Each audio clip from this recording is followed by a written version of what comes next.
Mass Effect is a franchise for which I have a lot of passion. It's what made me truly understand how much I adore RPGs, and it's remained one of my favorite IPs through thick and thin. That being said, while most people are aware of the main trilogy and its ill-fated successor Andromeda, there are other Mass Effect games that were released and have been forgotten by history. For example, have you ever even heard of Mass Effect Infiltrator? This was a mobile spin-off from the early 2010s, and for what it is, Infiltrator does a good job capturing Mass Effect's tone and gameplay, even if it mostly stripped out the RPG elements. Sadly, this piece of Mass Effect history is no longer available for download, so I wanted to immortalize the story of this forgotten Mass Effect game.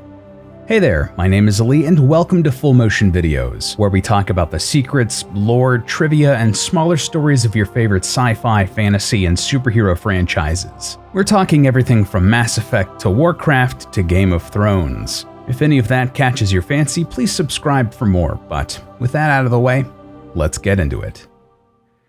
A lone shuttle hurtles towards a cerulean planet in the distance, an ice giant with ruins all along its surface. As the shuttle doors open, a lone figure steps out.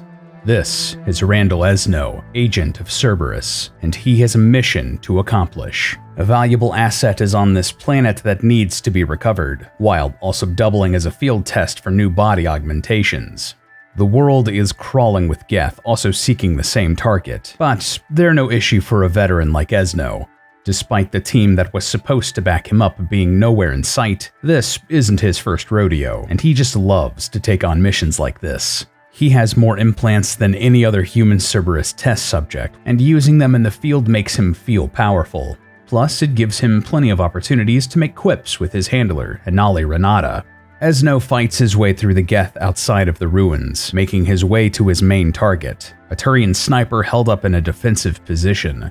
He knows Esno is coming, and is cleverly using the Geth attempting to extract him as a defense against Esno. It's a battle getting up to the Turian, cutting through his Geth minions, but at the end of the day, he stands no chance against Esno and his implants. With the target subdued, Esno captures him and drags him back to his shuttle, telling Anali that he'll see her back at the base. Esno's shuttle ascends back into orbit, weaving through asteroids before he comes across the Barn, a Cerberus space station and his base of operations. The station is used as a staging platform to experiment on humans and aliens alike, hoping to unlock the secrets of Reaper technology to enhance the performance of Cerberus equipment and personnel. After dropping off the Turian, Esno heads to meet Anali at the medical bay to check on how his implants performed. However, before he can make it, the station is boarded by Turian soldiers. How did they even find this facility? They're presumably sent by the Turian hierarchy, maybe to recover the latest asset that Esno captured? Regardless, with the aid of other Cerberus soldiers, Esno takes down all of the troopers he sees in the hangar bay.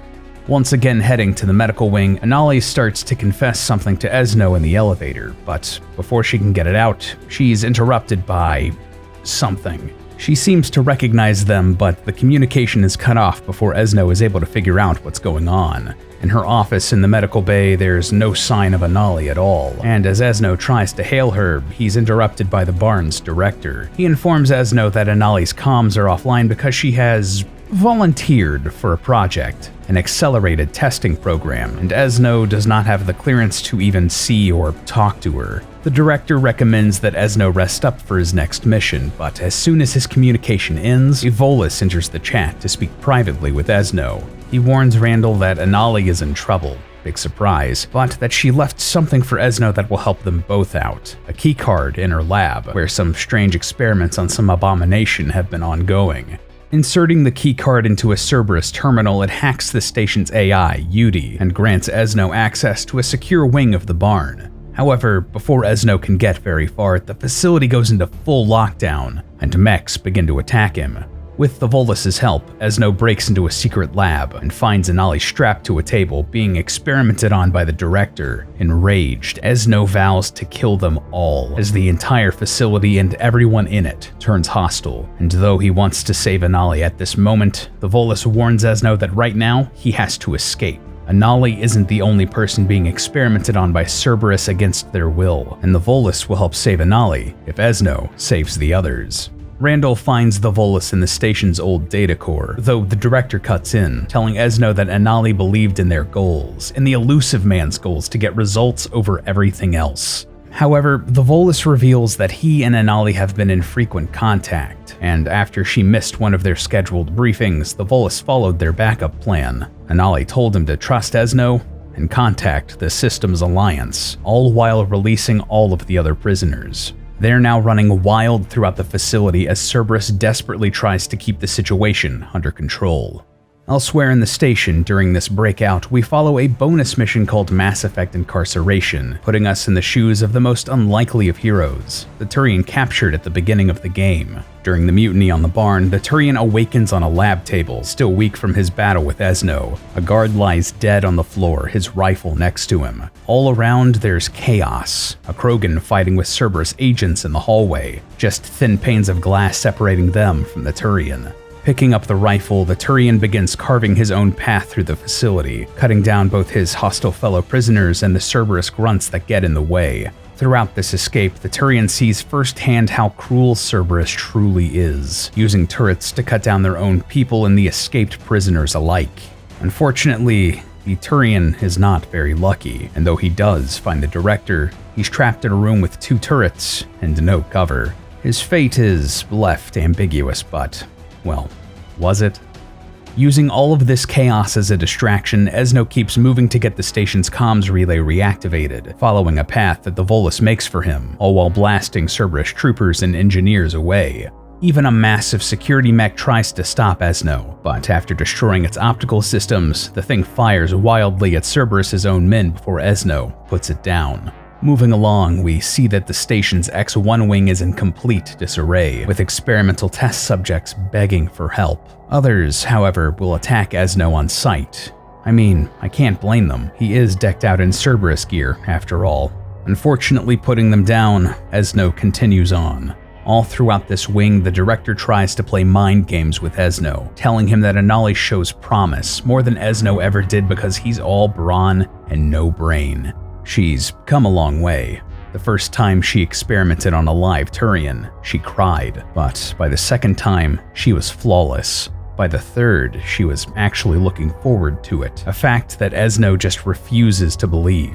The director has misread Anali and her intentions, clearly shown by the fact that she's maintained discreet ties to the Alliance, has been feeding them information, and even had a backup plan should she be taken out. Taunted by the director, Esno stumbles into a testing chamber, a sort of coliseum, where he has to battle against a massive, mutated Krogan dubbed X-1. This was the monstrosity we saw being worked on in Anali's lab. Thankfully, despite the creature's strength and the director's trickery, Esno is a talented soldier, putting the X-1 out of its misery and moving on to activate the comms relay. Exiting the station onto the surface of the massive asteroid it's built into, Esno dodges sniper fire from the rallied Cerberus forces and fights his way to the relay, turning it on, only to attract the attention of several Geth dropships in the area. They dive bomb the facility, attacking Esno, but he's thankfully able to cut down each and every one that confronts him. During the fight, the Volus was able to get in contact with the Alliance, who will rendezvous with Esno on LV-426, a nearby desert planet. Now, all he has to do is steal a shuttle so he can get the Cerberus intel from the base to the Alliance, but doing so is easier said than done. All of the forces Esno has fended off seem to be converging in a confusing, messy battle, Cerberus, prisoner, and Geth alike. Battling his way through one of the station's access corridors, Esno is eventually able to make it back to the hangar bay where he entered the facility. Clearing it out, he commandeers a shuttle, though the Volus elects to stay behind. He thanks Esno for getting the data to the Alliance, wishes him good luck, and switches off his comms, hoping to stay under the radar and draw as little attention to himself as possible. Flying down to the nearby desert planet, Esno is quickly confronted by the director and the results of his evil experimentation. A cyborg Anali jumps down to the landing platform, skin pulled taut over Reaper Tech husk implants. Tragically, though Anali's mind is still her own, her body is not. In a dark echo of the collectors that Cerberus once fought against, the director takes direct control of her actions, commanding her to kill Randall. After a long, difficult battle, Anali lays defeated, almost begging Esno to put her out of her misery. Based on how Esno acted throughout the story, how he treated others, and whether or not he spared the lives of non-combatant Cerberus scientists, he may put her down, or will be unable to do so. Either way, Esno leaves, passing on the research from the station to the Alliance so the horrors Cerberus did here would not be forgotten and would never be repeated. The research is forwarded to be used by Commander Shepard's forces against the Reapers, and despite the director's pleas, Esno is coming for him to put a bullet in his head. For as misguided and evil as it is, Cerberus's drive for making humanity the most powerful it can be comes from a good place. In this universe, our first contact with aliens did not exactly go positively. If you want to know the story of the First Contact War, check out my video talking about that lore. Or if you want to know about the day that changed Mass Effect forever, check out my video discussing how humanity discovered that we weren't alone in the universe. And as always, thank you so much for watching, and until next time.